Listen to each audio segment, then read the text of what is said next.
We're diving deep into the murky waters of human psychology, where subtle nudges and clever tricks reign supreme.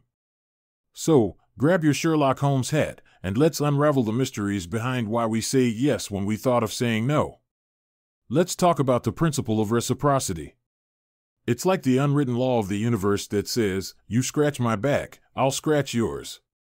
Ever noticed how your friend buys you a coffee, and suddenly you feel this overwhelming urge to return the favor? That's reciprocity at work, my friend. When someone does something nice for us, we feel compelled to repay the kindness. So, next time you want to persuade someone, try buttering them up with a small favor. Just don't go overboard and ask them to donate a kidney or anything. Picture this: you're standing on a busy street, trying to decide which food truck to pick for lunch. One has a line wrapped around the block, while the other is as deserted as a ghost town. Which one are you more likely to choose? Ding, ding, ding. You guessed it, the one with the long line. Why? Because humans are like sheep. We love to follow the crowd and do what everyone else is doing. It's like a silent vote of confidence that says, hey, if all these people think it's good, it must be good, right? So, if you want to persuade someone, show them that others are already on board. It's like a virtual thumbs up from the entire human race. We can't go on without talking about the power of scarcity. Ever notice how your desire for something skyrockets when you find out it's in short supply? It's like magic. Suddenly, that thing you never even knew you wanted becomes the holy grail of your existence.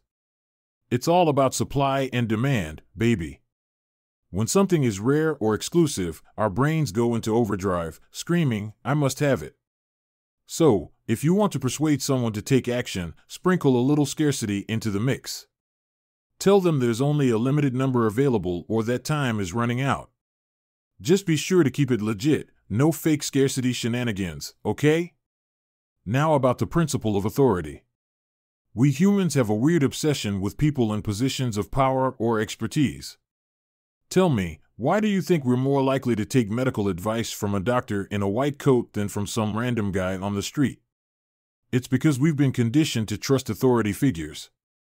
Just remember, with great power comes great responsibility. Don't abuse your newfound authority for evil deeds. Let's delve into cognitive biases and how they influence decision-making. You're strolling through the aisles of your local grocery store, armed with a shopping list and a determination to stick to it.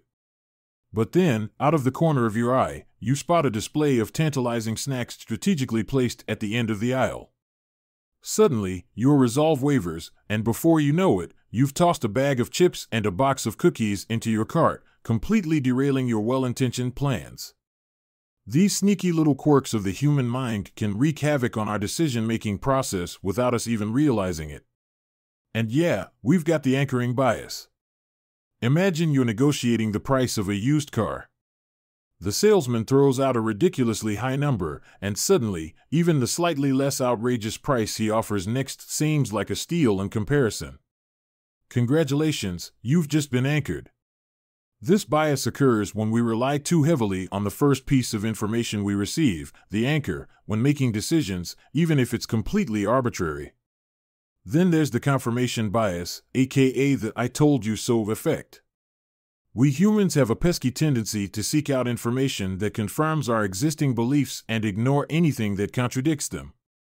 So, if you're convinced that your favorite sports team is the greatest of all time, you'll likely ignore stats or articles that suggest otherwise and gleefully latch onto anything that supports your fanatical devotion. Next is the halo effect, which sounds heavenly but is actually pretty devilish. This sneaky bias occurs when we let one positive attribute of a person, product, or brand overshadow everything else. So, if a celebrity endorses a particular brand of cereal, suddenly that cereal becomes the breakfast of champions in our minds, regardless of its actual nutritional value or taste. Of course, we can't forget about the sunk cost fallacy, aka the throwing good money after bad phenomenon. Picture this: you've already invested a small fortune in tickets to a concert, but on the day of the event, a massive blizzard hits your town.